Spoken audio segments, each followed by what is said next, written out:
How many write-ups have you had for jail behavior problems? I'm going to give you a hint. I'm looking at over 30 pages. I've never seen such a thing by anyone before me with that many jail pages of jail problems. This guy piled up 55 rule violations in jail, 17 pages worth. It's like breaking rules was his favorite pastime. And now he's standing in front of Judge Stevens asking for probation, like he actually deserves a break. But probation isn't for people who keep acting out. It's for people who prove they can follow the rules.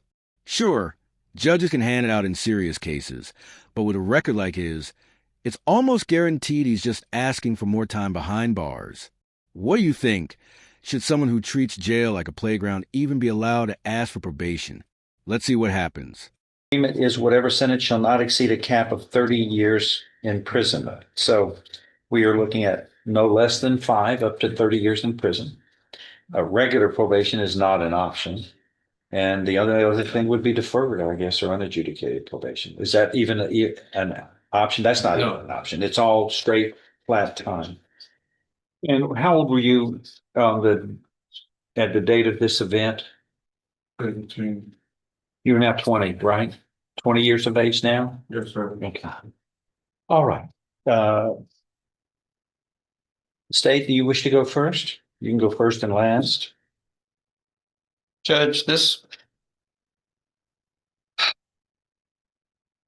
case originally had two people charged. There was an Isaiah Brewer and Mr. McQueen were charged. This was supposed to be just a bunch of group of people meeting for a fist fight. And as usual, when a fist fight is about to start, somebody pulls out guns. In this case, the question was always been whether or not there was a self-defense because the defendant has claimed and still claims today in his pre-sentence report that the victim pulled a gun and pointed it at him and his family, and so he was just defending his family. But the reason that I think he pled is because when we came up for trial, the co-defendant had agreed to testify and was going to testify to the fact that the statement he gave the police was that the victim, while the victim did have a gun, the victim never pointed it at the defendant or any of the family members. And there was also another sister of the defendant, I believe, or a witness that was with the group with the defendant who also would testify that a gun was never pointed at the defendant or any of the family members. That the minute the argument started, the co-defendant said that the victim had pulled out a gun to point it up in the air to make everybody get away, and that's when Mr. Algero here, McQueen, started shooting and shot about, I forget how many bullets there were fired, but pretty much unloaded his gun, shooting the victim. The victim, when he was falling down, then returned fire to shoot back at them, hitting a car, and then did not wound anyone that I know of. This was, once again, one of those shootouts that we have in Beaumont where, unfortunately, someone got killed. And it's all these youngsters running around with guns. And this one, I don't understand why they had to go meet up at the victims across from the victim's sister's house. The victim's sister claims that they were chasing her brother and were going to gun him down, and that he never stood a chance, that she heard the shots. She came outside and they were driving away and still shooting out the back of the car. So all this adds up to, we do know that Mr. McQueen when the police arrested him, he did admit that he's the one that shot and killed the victim. I've given him credit for that admission, for at least owning up to it, and also because there was some other activity out there that was fighting, and I capped it at 30. I think that looking at his history, not only his prior juvenile history, but looking at his history since he's been in jail, you've got a copy, I think, of all the jail incidents, and he hasn't really shown that even if he was wanting to straighten out his life or try to convince the court that he was very remorseful for what he did, his incidents in jail show that he just has no respect for anything or anyone. And so we would ask for the 30 years. All right, Mr. Kelly. Thank you, Your Honor. number of things that are important in this PSI. None, and Mr. Riley, who I think is in the courtroom today, judges who composed this for us for the court. But one of the things that stands out maybe a little bit more than the others is at the beginning of Mr. McQueen's social and personal history, which of course is on page 4. And it's the second line. I know the court has seen this already, that Al's dad was Al Drew McQueen Sr., and that he left this earth in 2017. My math is right. Al was 12 at the time when he lost his dad. And I've thought about that through the course of this case, and certainly since we got this What year was that? 2017. Okay. And more What was the date? March 7th, you said? What was the date he lost his dad? 2017. The month is not Okay. included. And I've thought about it more since we got this report. Maybe not fair to put myself in his shoes, but as a human being, you can't help that. And to think that when I was 12, my dad was my hero. And to wonder. He was only 17 when this all went down, and that's still just a kid. At that age, most people don't even know who they are. McQueen lost his dad when he was just 12, and yeah, that's rough, but it doesn't excuse shooting someone until they dropped. Pain explains why someone might struggle, but it never justifies violence like this. Young people don't realize how fast one choice can turn into decades locked away while life outside keeps moving forward. At least he admitted what he did instead of lying in court, but that doesn't erase the damage. He ruined his victim's life and his own in one moment. To me, it's just sad. At 17, he thought he was proving something, but instead, he threw away his entire future. Judges can't be soft when the intent is that clear. And honestly, the toughest part for him won't just be prison. It'll be realizing later that he gave up his only shot at a normal life.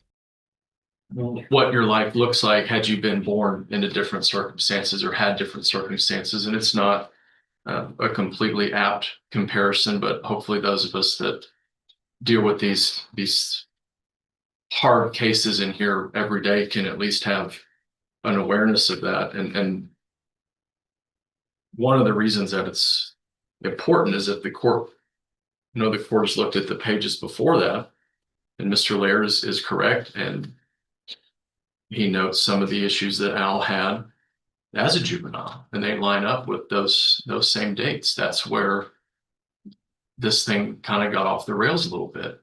And I know that Mr. Laird and I have that conversation. I know the court says it on the record a ton, and whether you want to call it science, whatever it is, those two things go together. There's zero question about that. Those two things go together, and those events, Mr. McQueen Sr. leaving the earth and the beginning of these issues are right there. And they're not excuses. And Al's going to talk in a minute. They're not excuses. But if we're going to say that a pre-sentence report is at least more than a snapshot of a background, then we have to be fair enough to take those things into account.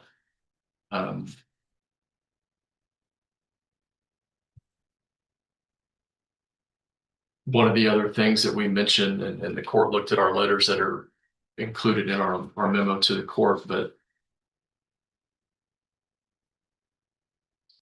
one of the other things that we mentioned is it's not to devalue anything, but this is, and again, I think Mr. Laird said it exactly accurately. It is tragic in the classical sense that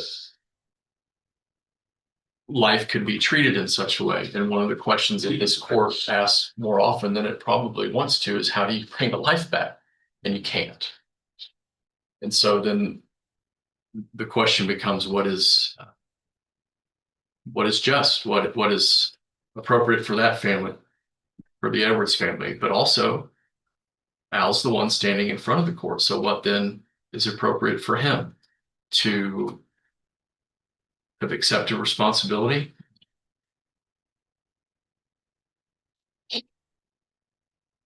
to have, I would say, supposedly saved a number of different folks.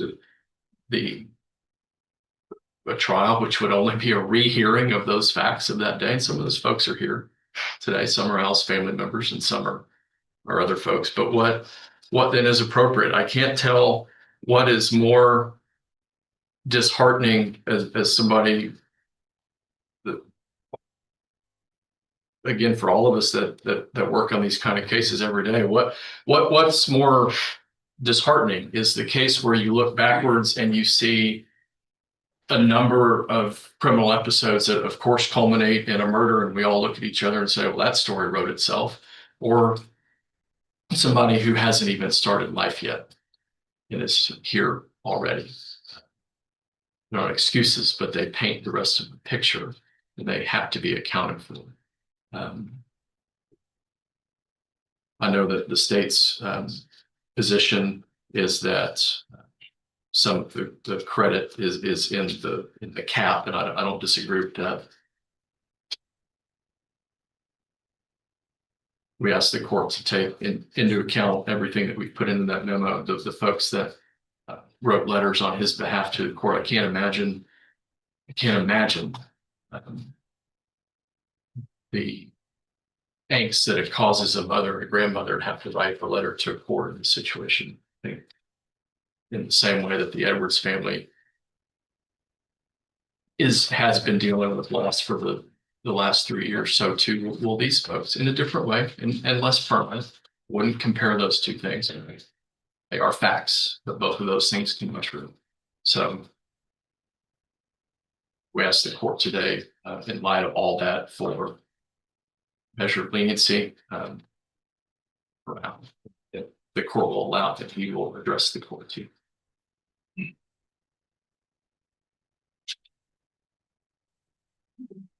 Go ahead. You can't undo a life once it's gone. Yet here he is, barely old enough to be called an adult, asking the court for leniency, like they should just forget what happened. But where's the responsibility?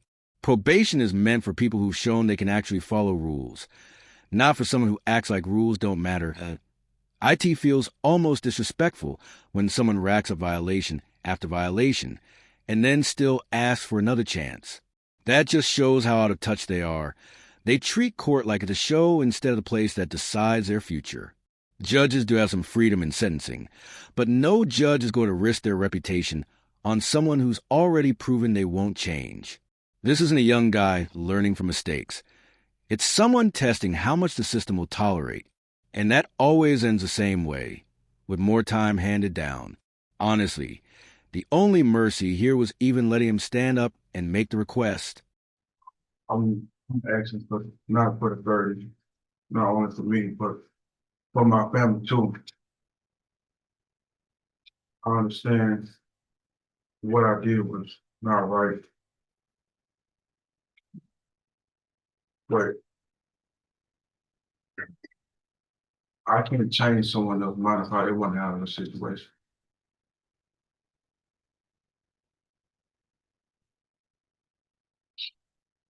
I mean, I did probably what anybody else would do if their family was in a situation like that.